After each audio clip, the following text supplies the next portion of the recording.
नमस्कार विद्यार्थी मित्रों, कक्षा 8 विषय हिंदी के अंतर्गत इकाई नंबर 2 ईदगाह कहानी के बारे में आज हम यहाँ पर चर्चा करने वाले हैं, जिसके लेखक हैं मुंशी प्रेमचंद। तो विद्यार्थी मित्रों, सबसे पहले इस कहानी को समझने के पहले हमें मुंशी प्रेमचंद का लेखक परिचय को सबसे पहले पढ़ेंगे कि लेखक का परिचय क्या है। और ये ईद यानी कि मुसलमानी एक त्यौहार है, यानी कि मुसलमान जिस प्रकार हम श्रावण मास के अंतर्गत भगवान शिव की उपासना करते हैं, तो उसी प्रकार मुसलमानों का ये जो मुसलमानी कैलेंडर है उनका 9वां महीना जो आता है उसमें ईद का त्यौहार, पूरा महीना रोज़ा रखना यानी कि पूरा महीना उपवास करना। इसके बाद जो अंतिम दिन आता है तो उस दिन मुसलमान लोग मस्जिद में जाते हैं और वहाँ पर नमाज़ पढ़ते हैं। तो उस जगह को ईदगाह यानी कि रमज़ान महीने की ईद की नमाज़ पढ़ने की जगह, उसे ईदगाह कहते हैं। तो इस ईदगाह कहानी मुंशी प्रेमचंद द्वारा लिखित है। उस रमज़ान के महीने का कथानक लेकर मुसलमानी जो मुस्लिम संस्कृति का जो कथानक लिया है उन्होंने, उस पर आधारित ये ईदगाह कहानी लिखी गई है। तो सबसे पहले मुंशी प्रेमचंद का परिचय हम पढ़ लेते हैं। तो प्रेमचंद का जन्म सन 1880 को हुआ था और निधन 1936 में हुआ था। उपन्यास सम्राट प्रेमचंद का जन्म वाराणसी यानी कि उत्तर प्रदेश के पास लम्ही नामक गांव में हुआ था। उनका बचपन का नाम धनपत राय था। आरंभ में वे नवाब राय उपनाम से उर्दू में लिखते थे, यानी कि मुंशी प्रेमचंद का बचपन का नाम क्या था? धनपत राय था। ये प्रेमचंद के नाम से वो अभी हिंदी में लिख रहे थे, लेकिन उनके पहले वे आरंभ में जब उन्होंने लिखना प्रारंभ किया तब उन्होंने उर्दू भाषा में कहानियाँ लिखते थे और उर्दू भाषा में नवाब राय नाम के उपनाम से उन्होंने लिखना प्रारंभ किया था। उसके बाद प्रेमचंद के नाम से वो हिंदी में लिखने लगे। मैट्रिक उत्तीर्ण होते ही अध्यापक बने, किंतु गांधी जी के असहयोग आंदोलन में सक्रिय होने के लिए उन्हें सरकारी नौकरी त्याग दी। यानी कि मुंशी प्रेमचंद ने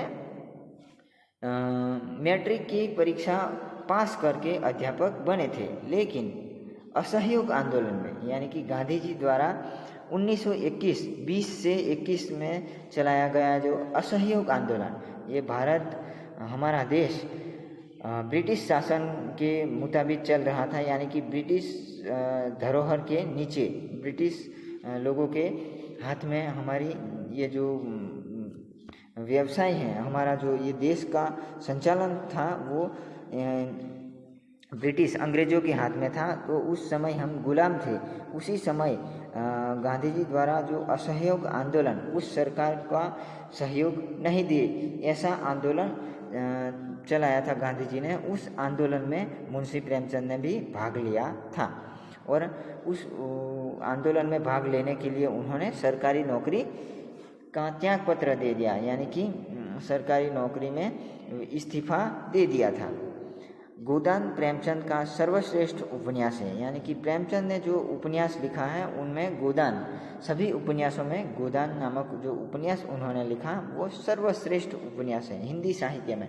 पूरे हिंदी साहित्य में और पूरे हिंदी साहित्य के लेखकों में प्रेमचंद सर्वश्रेष्ठ लेखक हैं और उनमें प्रेमचंद ने सर्वश्रेष्ठ साहित्य का प्रदान किया है, तो वो है गोदान के अलावा उन्होंने कई उपन्यास लिखे हैं। गोदान, गबन, निर्मला, रंगभूमि, कर्मभूमि और सोजे वतन। ये जो अंग्रेज शासन जब चल रहा था तब उन्होंने सोजे वतन नामक ये जो राष्ट्रीय भावना से प्रेरित राष्ट्रीय भावना को इस उपन्यास में लिया गया था। इसीलिए ये जो सोजे वतन प्रेमचंद द्वारा लिखित उपन्यास है, उन्होंने अंग्रेज सरकार ने जब्त कर लिया था और इस उपन्यास का उन्होंने नाश किया था। उनकी कहानियों में मानसरोवर भाग 1 से 8 में संकलित है। साहित्य में प्रगतिवाद चेतना को उजागर करने के लिए जागरण और हंस नामक पत्रिकाओं का भी संपादन किया था। प्रेमचंद एक संपादक भी थे। उन्होंने जागरण और हंस नामक पत्रिकाओं का संपादन भी उन्होंने किया। ये पत्रिकाओं को भी उन्होंने चलाया। और प्रेमचंद द्वारा लिखित कई कहानियाँ भी हैं।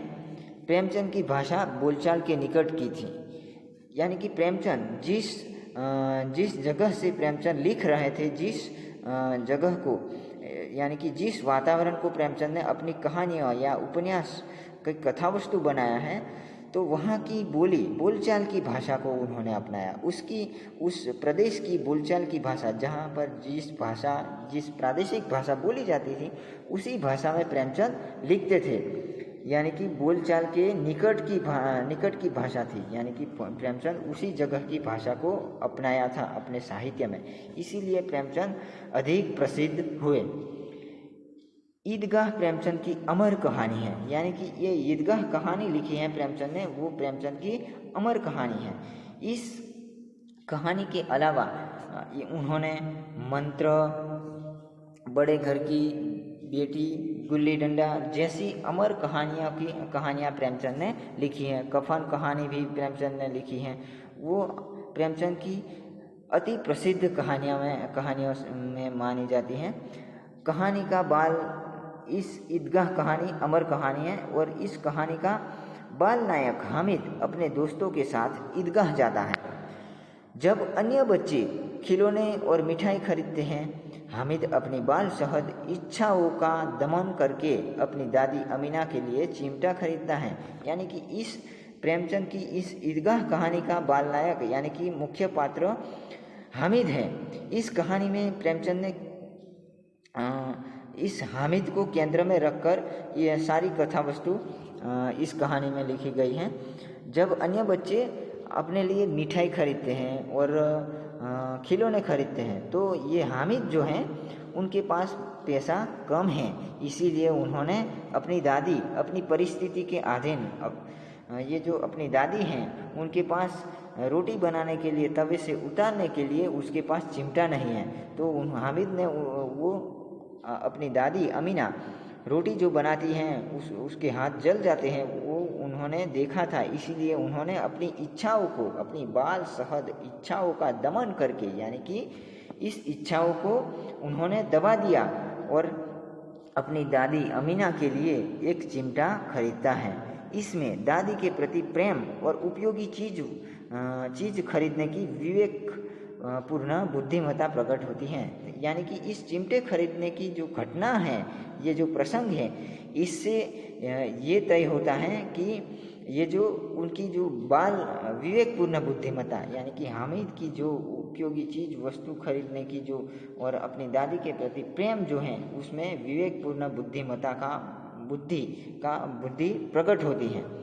पाठकगण बालक हामिद के त्याग, सद्भाव और विवेक को देखकर भाव विभोर हो जाते हैं। यानी कि पाठकगण, यानी कि इस कहानी को पढ़ने वाले, इस कहानी को समझने वाले जो लोग हैं, जो गण हैं, उसको पाठकगण कहते हैं। तो इस बालक हामिद के त्याग, सद्भाव और विवेक को देखकर भाव विभोर हो जाते हैं, यानी कि अति प्रसन्न हो जाते हैं। अब हम इस कहानी का जो कथा वस्तु है उसको समझते हैं। तो रमज़ान के पूरे 30 रोज़ों के बाद आज ईद आई है। कितना मनोहर, यानी कि कितना मनोहर, यहाँ पर एक शब्द आया है मनोहर, यानी कि सुंदर शब्द आया है। सुंदर शब्द के लिए मनोहर शब्द का प्रकट किया गया है। कितना सुहावना प्रभात, यहाँ पर दूसरा शब्द भी आया है सुहावना, यानी कि रमणीय। ये जो सुहावना शब्द है, सुहावना जो शब्द है, इसका अर्थ ये होता है कि रमणीय। प्रभात का मतलब ये होता है प्रातः काल सुबह। तो यहाँ पर कितना मनोहर, कितना सुहावना प्रभात है। आज का सूर्य देखो कितना प्यारा, कितना शीतल यानी कि प्यारा, कितना शीतल यानी कि ठंडा, मानो संसार को ईद की बधाई दे रहा है। ये वातावरण भी संसार को ईद की बधाई दे रहा है ऐसा लगता है। गांव में कितनी हलचल है, ईदगाह जाने की तैयारियां हो रही हैं। किसी के कुर्ते में बटन नहीं, पड़ोस के घर से सुई धागा लेने दौड़ा जा रहा है। किसी के जूते कड़े हो गए हैं, उनमें तेल डालने के लिए तेली के पास भागा जाता है। जल्दी जल्दी बेलों को सानी पानी दे। ईदगाह से लौटते लौटते दोपहर हो जाएगी। 30 कोस का पैदल रास्ता, फिर सैकड़ों आदमियों से मिलना भेटना। दोपहर के पहले लौटना असंभव है। लड़के सबसे ज़्यादा प्रसन्न हैं। किसी ने एक रोज़ा रखा, वह भी दोपहर तक, किसी ने वह भी नहीं, लेकिन ईदगाह जाने की खुशी उनके हिस्से की चीज़ है। रोज़े बड़े बड़े बूढ़ों के लिए होंगे, इनके लिए तो ईद हैं। रोज़ ईद का नाम रटते थे, आज वह आ गई। अब जल्दी पड़ी है कि लोग ईदगाह क्यों नहीं चलते। उनकी अपनी जेबों में तो कुबेर का धन भरा हुआ है। बार बार जेब से अपना खजाना निकाल कर गिनते हैं और खुश होकर फिर रख देते हैं। महमूद गिनता है, 1, 2, 10, 12, उसके पास 12 पैसे हैं। मोहसिन के पास 1, 2, 8, 9, 15 पैसे हैं। इन्हीं अनगिनत पैसों से अनगिनत चीज़ें लाएंगे, खिलौने, मिठाइयाँ, गेंद और जाने क्या क्या। और सबसे ज़्यादा प्रसन्न हैं हामिद, गरीब सूरत दुबला पतला लड़का जिसका बाप गत वर्ष हैजे की भेंट हो गया। फिर एक दिन माँ भी मर गई। अब हामिद अपनी बूढ़ी दादी अमीना की गोद में हैं और उतना ही प्रसन्न हैं। यहाँ पर जो ईदगाह जाने का रमज़ान महीने का जो दृश्य है, रमज़ान महीने के अंतिम दिन जो ईद की नमाज़ पढ़ने की जगह है, जो मस्जिद है, वहाँ पर जाकर ईद की नमाज़ पढ़ने की है। उस दिन का उन्होंने, प्रेमचंद ने, वातावरण को यहाँ पर आलेखित किया गया है। कितना सुहावना यानी कि कितना रमणीय दृश्य है। आज का सूर्य देखो मानो कितना प्यारा और शीतल यानी कि ठंडा है। मानो संसार को ईद की बधाई दे रहा है ऐसा वातावरण लग रहा है। और गांव में ईद की नमाज़ पढ़ने के लिए ईदगाह जाने की जो तैयारियां हो रही हैं और उनकी हलचल है। और किसी के कुर्ते यानी कि जो पहना जाता है कुर्ता, झब्बा यानी गुजराती भाषा में कहते हैं तो झब्बा पहनता है, उसे कुर्ता कहता है। और उस कुर्ते में बटन नहीं है और पड़ोस के घर से सुई धागा लेने के लिए कोई दौड़ा जा रहा है। तो कोई ये जो जूते होते हैं, जूते कड़े हो गए हैं और जूते को साफ करने के लिए, पॉलिश करने के लिए, बूट पॉलिश जैसे हम इस आज के ज़माने में करते हैं, तो उसी प्रकार इस जूते में बूट पॉलिश करने के लिए जो मोची के पास दौड़ा जा रहा है, तेली के पास तेल लेने के लिए दौड़ा जा रहा है।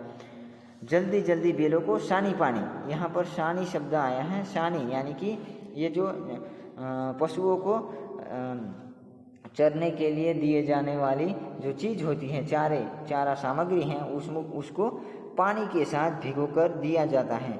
उसको सानी पानी कहा जाता है। ईदगाह से लौटते लौटते दोपहर हो जाएगी यानी कि गुजराती भाषा में कहिए तो बपोर થઈ जैसे 30 कोस का पैदल रास्ता है यानी कि पैदल चलने का ये जो अंतर होता है इसे 30 कोस कहा जाता है। फिर सैकड़ों आदमियों से मिलना, कई लोगों से मिलना पड़ेगा, बहुत सारे लोगों को भेंटना पड़ेगा यानी कि गले मिलना पड़ेगा। और वहाँ से आते आते भेंटते आते आते दोपहर से लौटना, दोपहर से पहले यानी कि બપોરથી પહેલાં આવવું અસંભવ, અશક્ય છે। लड़के सबसे ज़्यादा प्रसन्न हैं, यानी कि सभी लोगों में सबसे ज़्यादा प्रसन्न हैं तो लड़के लोग प्रसन्न हैं। किसी ने एक रोज़ा रखा है, वह भी दोपहर तक, यानी कि ये जो बच्चे हैं वो उसने भी रोज़ा रखा है, लेकिन कब तक रोज़ा रखा है तो कि दोपहर तक एक रोज़ा रखा है, लेकिन दोपहर तक। किसी ने वह भी नहीं, कोई लड़का वह भी नहीं रखा, रोज़ा भी नहीं रखा, लेकिन ईदगाह जाने की खुशी उनके हिस्से की चीज़ है। यानी कि ईदगाह की जगह जो होती है वहाँ पर मेला पड़ने वाला है। हमारे हिंदू संस्कृति के अंतर्गत जो મેળો ભરાય છે એવું કહીએ છીએ ને આપણે ગુજરાતી ભાષામાં, તો એવી રીતે આ મુસલમાની તહેવાર છે તેમાં રમઝાનના મહિનાના અંતિમ દિવસે મેળો ભરાય છે। તો એ મેળો જોવા માટે આ જે છોકરાઓ છે એ મેળો જોવા માટે જવા માટે તૈયાર થાય છે અને अत्यधिक खुश थे। ईदगाह जाने की खुशी उनके हिस्से की चीज़ है। रोज़े बड़े बूढ़ों के लिए होंगे, यानी कि ये जो रोज़ा रखने की चीज़ हैं जो ये बड़े और बूढ़ों के लिए रोज़ा होंगे, इनके लिए तो ईद हैं। रोज़ ईद का नाम ये बच्चे रटते थे, आज वह ईद का दिन आ गया। अब जल्दी पड़ी हैं कि लोग ईदगाह क्यों नहीं चलते, यानी कि बच्चे बहुत जल्दी में हैं कि ईदगाह लोग क्यों नहीं चलते। उनकी अपनी जेबों में कुबेर का धन भरा हुआ है। यहाँ पर एक शब्द आया है कुबेर, यानी कि धन संपत्ति का जो देवता होता है उसे कुबेर कहा जाता है। कुबेर पड़ा हुआ है, यानी कि ये जो पैसा है, बच्चे पैसे ले रखे हैं, उसे कुबेर का धन कहा जाता है। बार बार जेब से वे अपना खजाना निकाल कर गिनते हैं। खजाना यानी कि पैसा, अपने पास जो पैसा है उसे जेब से निकाल कर वो गिनते हैं और खुश होकर फिर रख देते हैं। महमूद गिनता है 1, 2, 10, 12, यानी कि महमूद के पास 12 पैसा हैं। मोहसिन के पास 1, 2, 8, 9, 15 पैसा हैं। ये हामिद पुराने ज़माने में पैसे गिने जाते हैं, पैसे 1, 2, 8, 9, 15 पैसे, ऐसे पैसे गिनते थे। इन्हीं का मूल्य पुराने ज़माने में थे। इन्हीं अनगिनत पैसों से अनगिनत चीज़ें लाएंगे, यानी कि इन पैसों से अनगिनत चीज़ें, यानी कि गिनी भी ना जा सके इतनी चीज़ें इन पैसों से खरीदी जा सकती थी उस ज़माने में। तो अनगिनत चीज़ें, यानी कि अनगिनत शब्द आया है। अनगिनत का मतलब ये होता है कि जो गिना नहीं जा सके वो, इसे अनगिनत शब्द समूह के लिए एक शब्द आएगा अनगिनत, यानी कि जो गिना नहीं जाता वो। खिलौना, मिठाइयाँ, गेंद और जाने क्या क्या। और सबसे ज़्यादा प्रसन्न है उसमें हामिद नामक जो ये कहानी का बाल नायक है, लड़का है, जिसको केंद्र में रखकर ये कहानी लिखी गई है, वो लड़का बहुत प्रसन्न है। गरीब सूरत दुबला पतला लड़का जिसका बाप गत वर्ष हैजे की भेंट हो गया था, यानी कि ये जो उसका हामिद है उसका शारीरिक यहाँ पर व्यक्तित्व दिया गया है उस गरीब सूरत का, दुबला यानी कि शरीर से दुबला और पतला भी है, और जिसका बाप हैजे गत वर्ष यानी कि गया वर्षे हैजे की बीमारी यानी कि कोलेरानी बीमारी थी, तेनो बाप मरी गयो हतो। फिर एक दिन माँ भी मर गई, यानी कि फिर उसके बाद एक दिन उसकी माँ भी मर गई। अब हामिद अपनी बूढ़ी दादी अमीना की गोद यानी कि खोड़ा, ये जो गोद शब्द आया है उसने गुजराती भाषा में આપણે કહીએ तो खोड़ो यानी कि अपनी दादी की गोद में अपनी दादी उनको पाल रही हैं, अब ऐसा कहा जाता है। उतना ही प्रसन्न, जब पहले प्रसन्न था अपने बाप थे, अपनी माँ थी तब प्रसन्न था, उसी की तरह अब भी वो प्रसन्न हैं। हामिद के पाँव में जूते नहीं हैं, सिर पर एक पुरानी टोपी है जिसका गोटा काला पड़ गया है, फिर भी वह प्रसन्न है। अभागिन अमीना अपनी कोठरी में बैठी रो रही हैं। आज ईद का दिन और उसके घर में दाना नहीं। इस अंधकार और निराशा में वह डूबी जा रही हैं।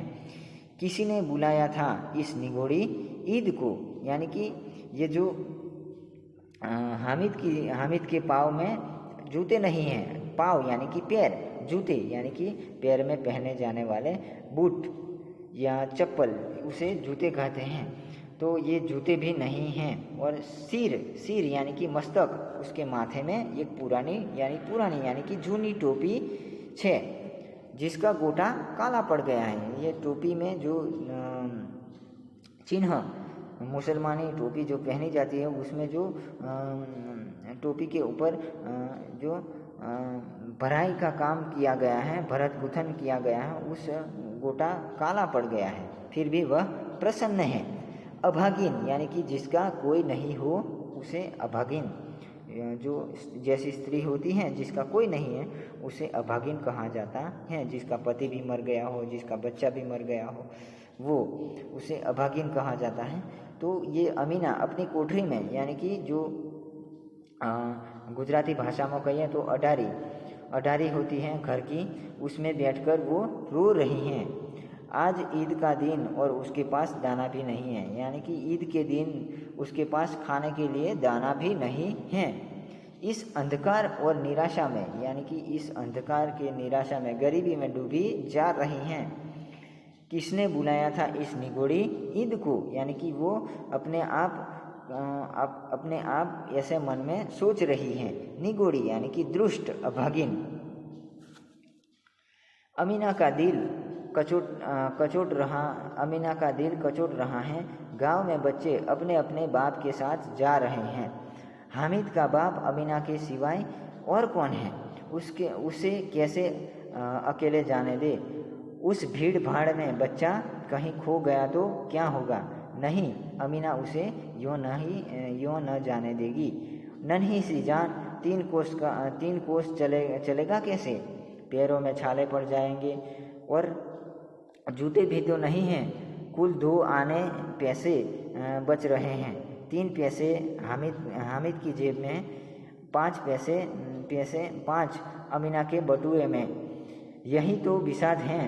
और ईद का त्यौहार अल्लाह ही बेड़ा पार लगाएगा। यानी कि अमीना दिल को चोट रही हैं। यहाँ पर एक मुहावरा आया है, दिल कचोटना, यानी कि ये जो मुहावरा है इसका अर्थ ये होता है कि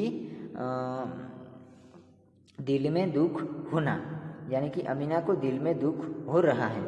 गांव के बच्चे अपने अपने बाप के साथ जा रहे हैं। गांव के जो बच्चे हैं वो अपने अपने बाप के साथ ईदगाह जा रहे हैं। हामिद का बाप अमीना के सिवा कोई नहीं है। हामिद का बाप मर गया है, इसीलिए हामिद का बाप जो भी कहो वो अमीना ही है, उनकी दादी अमीना ही हैं।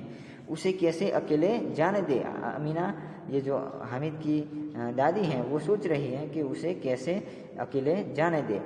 उस भीड़भाड़ में बच्चा कहीं खो गया तो, ऐसा अमीना सोचती हैं। नहीं, अमीना उसे यूँ न जाने देगी, यानी कि अमीना उसे अकेले नहीं जाने देगी।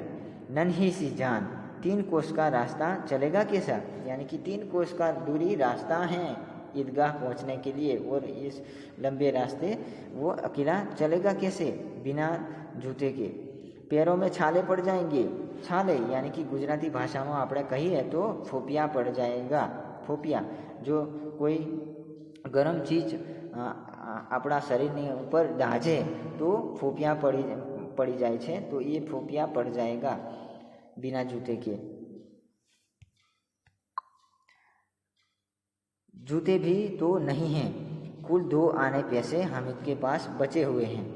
3 पैसे हामिद के पास हैं और 5 पैसे अमीना के पास, अमीना के बटुए में। बटुआ, यहाँ पर एक शब्द आया है बटुआ, यानी कि पैसे रखने की छोटी सी थैली, उसे बटुआ कहते हैं। जूनी पुरानी थैली होती है, उसे बटुआ कहते हैं। यही तो बिसात हैं।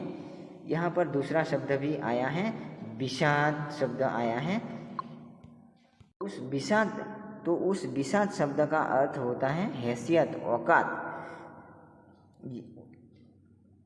और ईद का त्यौहार है।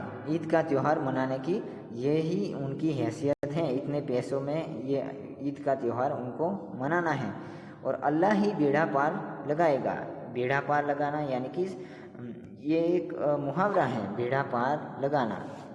बेड़ा पार लगाना यानी कि वो एक मुहावरा है। इसका अर्थ ये होता है संकट से बचाना, संकट से बचाना, संकट से बचने का उपाय ભગવાનની પાસે છે એવું કહેવાય, એવો આનો अर्थ થાય છે।